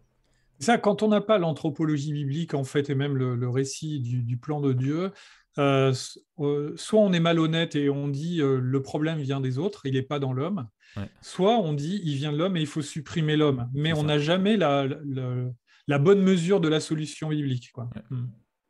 Par contre, il y a encore un point de contact, c'est la triple solidarité entre les hommes, les animaux et la terre. Mm. C'est-à-dire on se rend compte que le destin des animaux est lié à celui de l'homme, et celui de la terre à celui de l'homme, et vice-versa. C'est-à-dire qu'on se rend compte que euh, c'est des vases communicants, et que le destin de l'un influe sur les autres, quoi. Mm. Donc il y a quand même une solidarité dont on ne peut pas s'extraire, qui est présentée là. Mm. Ouais, tout à fait. Qu'est-ce qui rappelle la chute? Bon, on a bien Tout. parlé déjà. Tout, hein, on va faire simple. Euh, Finalement, tout. Euh, et qu'est-ce qui rappelle la rédemption? Comment l'homme et la Là, je trouve qu'il y a un société... truc intéressant, c'est que d'habitude, dans les films post-apocalyptiques, alors qu'ils ne sont pas des paradoxes temporels, mais qui sont plutôt Hmm. des histoires Qui se passe après cosmologiques, le cataclysme. l'espoir vient d'ailleurs. C'est-à-dire qu'on cherche Comme la à vérité d'ailleurs. comme la vérité. Et ça, c'est pas Terry Gilliam. Gilliam, c'est Gillian Anderson qui nous l'a dit. Tout à fait. Bisous à elle. Euh, Gillian Anderson, hein, c'est Fox Mulder, parce que elle est sceptique et Oui, scientifique. justement, Mais ouais, la c'est ça. vérité est ailleurs, c'est le discours de Ouais. Fox Mulder dans X-Files. Et elle dit la vérité dans la science. Ouais. Ah ouais. Eh oui, mais les gars, il fallait faire un parallèle avec Mais oui, Gillian. mais c'est Pour ça, Gillian, mais on a compris, Bien t'inquiète, on joué. avait compris. merci, merci, purée. Vous m'avez pété à mon truc, alors quand même, je suis un effort, quoi. Ouais. Euh, oui, alors, d'habitude, en fait, on dit La le solution est problème ailleurs, est ouais. ailleurs, Mm. la solution est ailleurs. Et en fait, c'est toujours un triple truc, c'est-à-dire la solution est ailleurs et il revient à l'homme de l'apporter, en fait, ou alors de l'atteindre. C'est-à-dire on s'extirpe de ce monde et on veut en avoir un autre, on colonise une autre planète, etc. Ici, on se rend compte qu'il faut qu'il y ait un homme qui vienne d'ailleurs, quand même, qui vienne du futur pour venir apporter une solution au présent. Mm. Et avec quand même tous les ponts qui sont faits entre le livre de l'Apocalypse et notamment dans le jugement, en fait. Et c'est un cliché, mais quand on regarde aussi, j'ai regardé les images tout à l'heure là, avec justement ce prédicateur dans la rue, il y a, il y a vraiment quelque chose qui me fait dire que la religion est pointée du doigt comme une impasse, en fait. Il y en a deux dans la scène, en tout cas au niveau graphique. C'est-à-dire que ce qu'on voit au-dessus, c'est pas un verset, c'est un appel à dire vous tous qui êtes aveugles, euh, sourds, muets, etc., venez dans notre église charismatique et on fera des miracles pour vous guérir. Et qu'est-ce qu'il y a sous cet écriteau? Il y a deux choses. Il y a ce prédicateur au-dessus du feu Mm. et à côté, il y a des clodos. Et en Ouais. fait, tu te dis, mais si vraiment cette église disait vrai, tous ces Ouais. gens-là qui seraient là, les clodos, etc., ils ne seraient pas là. Ouais, c'est Ils ne clair. seraient pas en train de souffrir comme ils le font. Donc, il y a vraiment une critique forte. Et si tu regardes ce prédicateur qui est au-dessus du feu et qui parle du jugement, il est habillé comme un mec du Moyen Âge. Mm. En Et il est guenille, en quoi. côte de maille, mais littéralement, le mec dans l'image est en côte de Ah ouais. maille. Et donc, tu te dis, il est édenté, il a un collier de Ouais. barbe, vraiment, le mec du Moyen Âge. Donc, tu te dis, il y a vraiment ce truc de la foi qui est médiéval, tu vois, un truc arriéré, etc. C'est vraiment Et il parle de postmoderne, quoi. Ni la l'Apocalypse. science, ni la religion, ni rien, quoi. C'est... Exactement. Sauf que, comme dans l'imaginaire populaire, l'Apocalypse est réduit à la question de la L'extinction. destruction et du Mm. jugement. Et en fait, il y a malheureusement cette distinction qui est faite entre le salut et le jugement. Et il faut en fait qu'il y ait un sauveur qui vienne nous délivrer du jugement. Alors que dans la synthèse biblique, c'est toujours un sauveur qui vient nous délivrer de son jugement, mais le sauveur, c'est aussi le juge. Mm. Euh, et en ce sens-là, c'est un point de contraste, mais le point de contact, il est qu'il faut qu'il y ait quelqu'un qui vienne d'ailleurs, il faut qu'il y ait quelqu'un qui ne soit pas de notre temps ou de notre... euh, qui n'ait pas les mêmes problèmes pour pouvoir nous en délivrer. Ouais. Et en même temps, qui partagent notre condition. C'est ça. Ouais. Tout à fait. Complètement. Mais, et moi, je trouve que enfin, les échos à la rédemption sont quand même très, très Maigre. maigres et pessimistes. Parce que Comme toi, qui, Raph, maintenant. non, mais qui est à Si, l'initiative du... t'es maigre, faut le dire. Non, alors là... mais alors du coup, qu'est-ce que je dis? Qui a le droit? Oui, non, qui c'est qu'il nous faut pour non, qu'est-ce que je dis? Oui, non, qui est à l'origine de cette rédemption, de ce plan de la rédemption? C'est les scientifiques totalitaires du futur. Et Donc il tu n'y a pas dis, bah, d'espoir. mon gars, si c'est eux qui ont le vaccin et c'est eux qui dirigent le monde, bah, Non, bonne c'est la chance. monnaie qui dirige le monde. Voilà, et là, pour le coup, les gars, eux, ils sont bien vénères, quoi, tu vois. Mhm. C'est eux qui mettent les gens dans des cages et qui, tu vois, et finalement, c'est une rédemption qui te conduit à un univers qui est, là, ils vont retourner à la surface de la Terre, mais pour te proposer quelle vie. Donc c'est le premier aspect, tu vois, où c'est une rédemption qui ne fait pas envie, tu vois, tu ne vas pas vers un monde meilleur, il y a rien qui te dit que tu vas vers un monde meilleur, ils veulent améliorer leurs conditions, retourner à la surface de la Terre, mais c'est tout. Tu vois, il n'y a pas de projet pour l'humanité, de bonheur, etc. Et en même temps, tu as aussi le fait que bah, le dénouement même est suspendu dans le film où il te laisse quand même avec beaucoup d'incertitudes. Tu n'as pas la résolution finalement. Tu n'as pas en fait, c'est peut-être ce qui est absent, c'est que tu n'as pas l'aboutissement de la rédemption qui est la glorification, où elle est totalement absente. Et c'est ce qui rend en fait la rédemption sans glorification est vaine. Enfin, tu vois, la rédemption doit conduire à une réussite et à un état final qui est meilleur que l'état initial. Et ça, tu l'as pas. Il n'y a pas vraiment de rédemption, c'est-à-dire ouais, il court tout le film après une solution qui n'arrive pas et qui ne fonctionnera ni pour lui ni pour l'humanité. Les seuls gagnants, c'est les dictateurs du futur qui finalement sont les responsables du malheur dans le présent. Il n'y a pas de rédemption. Pardon, Vas-y, je disais, et en plus, dans la philosophie de Gilliam, c'est un déprimé, quoi. C'est un déprimé et son seul moyen de combattre la déprime, c'est l'humour. Il fait de l'ironie et il se moque de ces scientifiques qui l'oppressent ou du pouvoir totalitaire, etc. Et regardez Brésil, c'est la même chose. Il n'y a pas d'espoir. C'est-à-dire que le seul moyen de s'échapper du monde, c'est aimer et imaginer. Avec l'imagination, on crée quelque chose de beau, mais dans cette vie-là, il n'y a pas d'espoir. Ouais.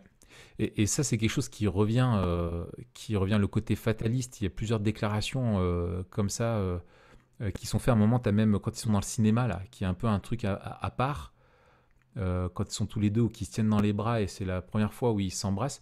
Et mais je sais pas, vous avez vu, dès que ça s'embrasse, ça coupe et ça passe on retourne justement aux gars qui sont en train de préparer l'attentat, l'armée des 12 singes, quoi, qui sont en train de préparer leur coup. Et tu as ce côté-là où tu as quelque chose de fugace qui est une parenthèse, mais qui même ça est balayé, quoi. Et ils sont en train de regarder une nuit spéciale film d'Hitchcock. Ouais, Hitchcock. Et je crois qu'ils regardent Sueur froide, qui est un film qui est pas avec une histoire d'amour, mais qui est très déprimant et qui finit très mal. Et ensuite, Les oiseaux, qui attaquent les êtres humains pour les tuer et les détruire. Oui, c'est ça. Quand lui, il fait son cauchemar, Donc, il se réveille voilà, avec les oiseaux. Ouais, c'est... Ouais, non, c'est... Et d'ailleurs, il y a vraiment aussi ce parallèle, comme tu dis, c'est-à-dire que il y a cette idée que si on continue de maltraiter les animaux, ils vont nous attaquer. Enfin, il y a vraiment ce truc-là à une charnière du film où les 12 singes, l'armée des 12 singes va réussir son coup à libérer, et notamment avec les oiseaux qui s'envolent. On a les oiseaux qui viennent attaquer les êtres humains. Oui. Et avec les oiseaux qui s'envolent loin des êtres humains, en fait. Ouais, tout à fait. Et vous savez d'où ça vient, l'armée des 12 singes? Le film ou l'expression? Non, l'expression. Non, en fait, dans Wikipédia, je pense qu'ils ne se trompent pas. L'article sur le film, ils disent que c'est emprunté au magicien d'Oz. Le magicien d'Oz, il a en fait une armée de 12 singes, de 12 soldats qui sont des singes. D'accord. Ok. Cool.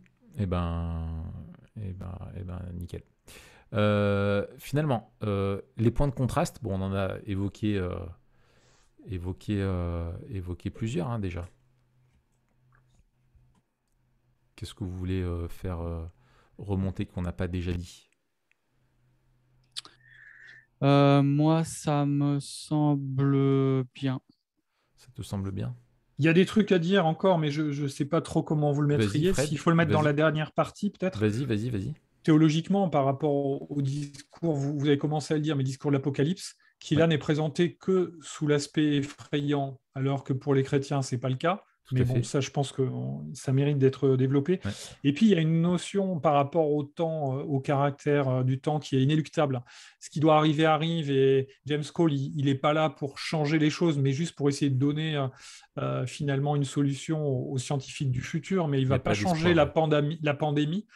Et il y a cette notion d'un fatum, donc le fatum, c'est le terme latin pour désigner le destin, mais pas le destin au sens chrétien et orthodoxe du terme, tel qu'on l'entend dans la bonne théologie calviniste, mais dans le sens, il y a une histoire du monde qui est déterminée, qui dépend de forces qui nous dépassent, et auxquelles, dans l'Antiquité, même les dieux de l'Olympe sont soumis. Je me rappelle, en ayant lu, je crois que c'est dans l'Iliade, la mère de Achille, elle vient voir Zeus pour supplier Zeus de délivrer Achille de sa folie, parce que Achille, c'est un personnage qui est un fou furieux et qui, en fait, offense les dieux en permanence par son orgueil et sa démesure. Elle vient supplier Zeus, et Zeus, il lui dit qu'il ne peut rien parce que même les dieux ne peuvent rien contre le destin. Alors, il dit certainement d'une façon, Homère le dit d'une façon plus poétique que ce que je viens de vous dire là, mais c'est ça.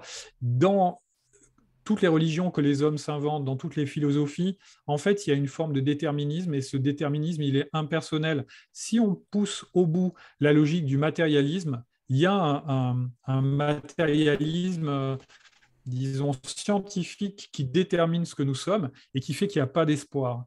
Et dans les religions où on a inventé des dieux, où on a inventé un Dieu tout-puissant, ou plutôt on a dénaturé la révélation du vrai Dieu, par exemple comme dans l'islam, où on a un Dieu qui est vraiment tout-puissant, mais en même temps, tout est écrit, on ne peut rien faire. Et on retrouve ça dans le karma des bouddhistes.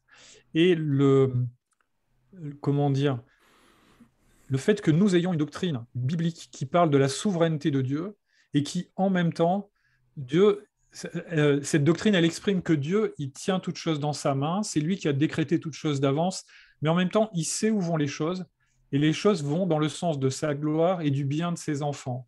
Et puis, cette souveraineté de Dieu, c'est aussi celle qui fonde notre liberté. C'est une liberté qui est limitée, c'est une liberté qui est altérée par notre péché, mais la vraie liberté, la Bible, elle en parle toujours dans le cadre de la foi en Jésus-Christ et dans le cadre du rapport à Dieu, et de Dieu qui responsabilise et qui donne à l'homme la possibilité de faire des choix qui sont déterminants. Autrement dit, contrairement à cette vision très déprimante du destin inéluctable qui fait que depuis tout le temps, il fait ce rêve où il voit qu'il va mourir dans l'aéroport et il ne peut pas l'éviter, et c'est ce qui arrive. Et tous les éléments de l'enquête où on pensait qu'il allait trouver une solution font qu'il ne fait qu'arriver à l'endroit de ce souvenir qui est son futur. Ouais. Eh bien, ça, ce destin-là, il est désespérant. Ouais. Il est désespérant. Il y a bien un destin, dit la Bible, mais c'est Dieu qui en est l'auteur, et Dieu n'y est pas soumis. Ouais. C'est lui qui est la source comme de tout ce qui est bon, et ça, c'est notre espoir. Et la Bible, elle propose une réconciliation par la foi en Jésus-Christ avec le Dieu qui tient toutes choses dans sa main. Et elle nous conduit à considérer, mais si Dieu est pour nous, qui sera contre nous? C'est-à-dire, si mon avenir est entre ses mains, et si voilà, je vis en communion avec lui, ben, là, on sort de cette folie carcérale qu'évoque le film de l'Armée des 12 singes, pour aller vers une apocalypse qui n'est pas juste il va y avoir plein de malheurs et vous allez pleurer, on va tous mourir, mais il y a une solution, c'est la révélation du Fils de Dieu qui vient pour accomplir la volonté de Dieu et qui va nous faire entrer dans une nouvelle création où là, ce sera vraiment le paradis sur terre. Ouais, excellent. Et ce que tu dis finalement me rappelle quelque chose qu'on a dit en fait à chaque film. C'est qu'en fait le problème de la chute tel qu'il est présenté dans le film finalement amoindrit la vision, est moins grave que la vision biblique de la chute, et l'espoir qu'il donne est moins beau que ce que la Bible. Enfin, la Bible dit que c'est plus grave, et en même temps que l'espérance est plus belle. Et tu as cette idée quand même dans le film, et c'est un gros point de contraste, c'est que si nous avions la chance de voyager dans le temps, ça nous permettrait éventuellement de changer nos défauts, de réparer nos torts du passé, ou de changer notre avenir. Et ce fantasme-là, enfin, d'avoir une omnipotence finalement, qui en fait et finalement le film lui-même la pondère vraiment, parce qu'elle est vaine, et on voit que lui-même n'y croit pas. Et ça, c'est vraiment un truc que en fait on ne change pas, quoi. Si quand bien même on pourrait éviter une pandémie, bah, on s'auto-détruirait d'une autre manière, d'une autre manière, quoi. Et par contre, lui, la vision biblique du monde, elle apporte une vraie espérance, parce que même si dans ce film l'épidémie était enrayée, bah, quand même ils meurent tous. Enfin, tu vois, c'est la mort. En fait, l'épidémie compresse la réalité de la mort. En fait, ils meurent tous plus vite. Mais en fait, dans les faits, quand même, tout le monde meurt. Et ça ne change à rien sous le soleil, quoi. Il y a un côté fataliste, et la seule parenthèse, c'est dans cette vie-là, aimons-nous, quoi. C'est la seule condition du bonheur qu'on a. Et en fait, il y a Et là, comme il n'y a aucune transcendance dans le film, on est dans un film qui est strictement matérialiste jusqu'au boutiste. Finalement, il n'y a pas d'espoir, parce qu'on est dans un vase clos et il faut de la transcendance pour qu'il y ait de l'espoir. Il faut qu'il y ait un Dieu qui puisse transcender tout ça, qui ne soit pas soumis à la condition humaine et qui puisse venir délivrer l'humanité. Et c'est ce que tu as rappelé, très bien, Fred. Il y a une seule source de transcendance, qui est l'amour. Mais Ouais. on voit bien que les vagues de l'amour viennent s'écraser contre le rocher de l'inéluctabilité. Oh, c'est si bien dit. C'est si bien dit. Et c'est là le point de contraste avec la doctrine chrétienne, c'est que nous, l'amour anime la destinée. C'est ça. C'est ça. Et c'est un Et, amour qui change l'avenir, quoi. et puis, on a aussi un point de contraste, c'est que le héros meurt pour rien. C'est ça. Le héros meurt pour rien. C'est-à-dire que ça ne change rien. Le gars a tout perdu, il a donné sa vie pour que dalle. Il n'a pas vécu le seul truc cool qui lui est arrivé, c'est-à-dire cette histoire d'amour avec cette femme. Et puis au niveau de l'histoire, il n'y a rien qui est résolu directement par sa mort. Voilà, c'est inutile. C'est un constat un peu lucide aussi. Moi, je pense à notre époque sur le fait que les gens qui se rebellent sur la façon dont les autorités gèrent la pandémie et puis éventuellement supposent des complots. Finalement, le film, il laisse la porte ouverte et il suggère qu'il peut y avoir une forme de collusion du pouvoir qui est malhonnête, une forme de complot ou de choses comme ça. Mais le film, il nous montre quand même que l'être humain, quoi qu'il fasse, en fait, ne trouvera pas de solution à ce marasme de la société et de la pandémie. Et je pense qu'en tant que chrétien, ça devrait nous questionner quand on réfléchit sur la situation de la pandémie, en se disant, mais nous, on doit être normalement porteurs d'un espoir qui est transcendant, justement. Mm. Et si on oublie ça, on est juste en train de s'inquiéter avec les autres êtres humains de la situation qui est dramatique parce qu'il faut porter des masques, se faire vacciner, je ne sais pas, peut-être accepter des choses qui ne sont pas justes aux yeux des uns ou des autres. Mais là, on oublie l'essentiel, quoi. Nous, on est là pour rappeler qu'il y a un vrai espoir et que cet espoir, il est transcendant et qui s'appelle Jésus-Christ et que lui, il va nous sortir de ça. Et que c'est pas parce que même si on résolvait la pandémie, le vrai problème, comme l'a dit Raph, il reste. C'est-à-dire que les hommes sont mortels et que tant qu'ils sont en vie, ils doivent se réconcilier avec leur Créateur par la foi en Jésus. Et nous, on doit veiller en tant que chrétiens à pas se laisser entraîner par le discours décliniste ambiant et juste s'affoler avec les autres, parce que normalement, en Jésus, on a la solution, la vraie solution à ça. Et c'est de ça dont on doit être porteur. Et je pense que c'est un film, comment dire, ce film, il nous met devant notre responsabilité. Soit on n'a pas de solution et on est juste là pour déprimer et on va tous mourir. Et ça, c'est la conclusion de l'Armée des 12 singes. Soit on est chrétien et on a un vrai espoir par la foi en Jésus-Christ. Et dans ce cas, on peut être la lumière du monde, même dans un monde pollué, même dans un monde de pandémie, parce que la vraie solution, elle est en Jésus-Christ. Mm. Et ça doit faire la différence, je pense, par rapport voilà, à ceux qui n'ont pas cet espoir. C'est ça. Tout à fait. Voilà, on est vraiment dans les points vraiment dans la question dont on peut utiliser le film et vraiment le point de contact qu'il est avec notre culture. Et ce que je trouve moi fou, c'est que en fait le film sur la description de l'humain n'a pas, en fait, il n'a pas pris une ride, tu vois, sur les problématiques qu'il soulève et tout ça. En fait, il n'a pas pris une ride. Et moi, pour moi, vraiment sur comment ce film peut nous aider à communiquer et faire le pont vis-à-vis de l'évangile, c'est que si l'homme est le problème, il ne peut être la solution. Et que en fait on cherche à tout prix, nous-mêmes on croit à la solution, on croit à nos capacités et on veut résoudre le problème dans notre société matérialiste par des solutions techniques. C'est vraiment la science qui est là, la technique, mais en fait ça ne résout pas le problème au fait que c'est l'homme qui crée son autodestruction D'où, moi, la question à 1000 $ que je vous proposais, c'est est-ce que nous sommes tellement fous que nous ne rendons pas compte que nous sommes nous-mêmes que nous sommes en train de nous autodétruire. Et je pense que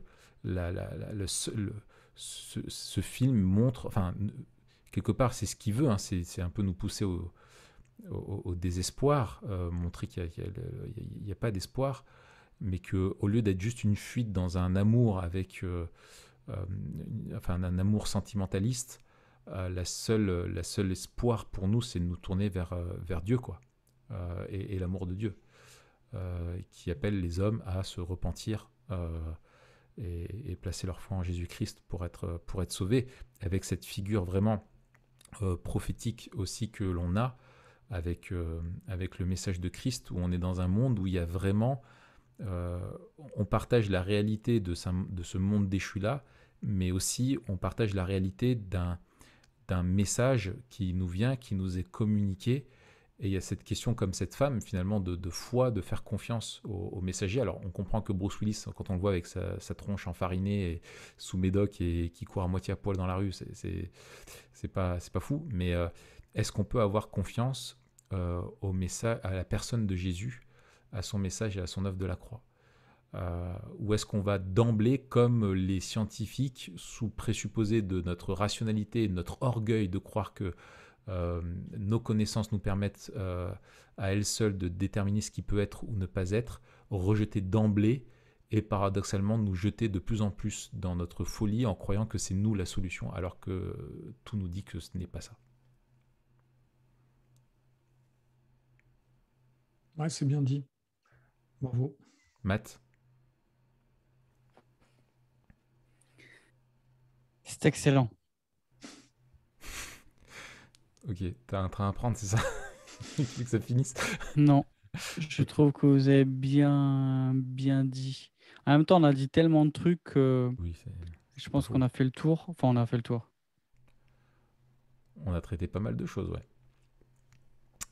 Yes. Euh,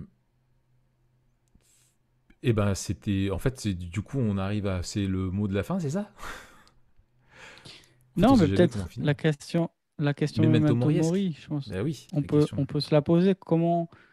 Euh, comment vivre Memento Mori nous aide à dépasser.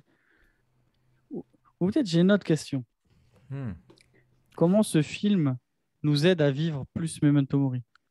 ouais. Toi, tu avais une autre question, Raph, encore. Oui, ou comment Memento Mori nous aide à ne pas tomber dans le syndrome de Cassandre nous-mêmes, en disant, bah, on annonce un message qui n'est pas cru et qui est rejeté, et tu vois ce côté pessimiste de la vie de la foi et de l'annonce de l'évangile. Hmm. On pourrait dire aussi, puisque le personnage principal, pendant tout le film, il rêve de sa mort, et donc il se rappelle qu'il va mourir, puisqu'il a sans arrêt sous les yeux ce rappel dès qu'il dort. Et on pourrait se dire comment on rompt avec Mais l'évangile de est-ce que tu crois qu'il Jésus-Christ. est conscient que c'est lui qui va mourir? Non, mais peu importe. Ouais, peu importe. N'empêche qu'au fur et à mesure, les choses se précisent et que nous, on le comprend. Hmm. On le comprend au fur et à mesure.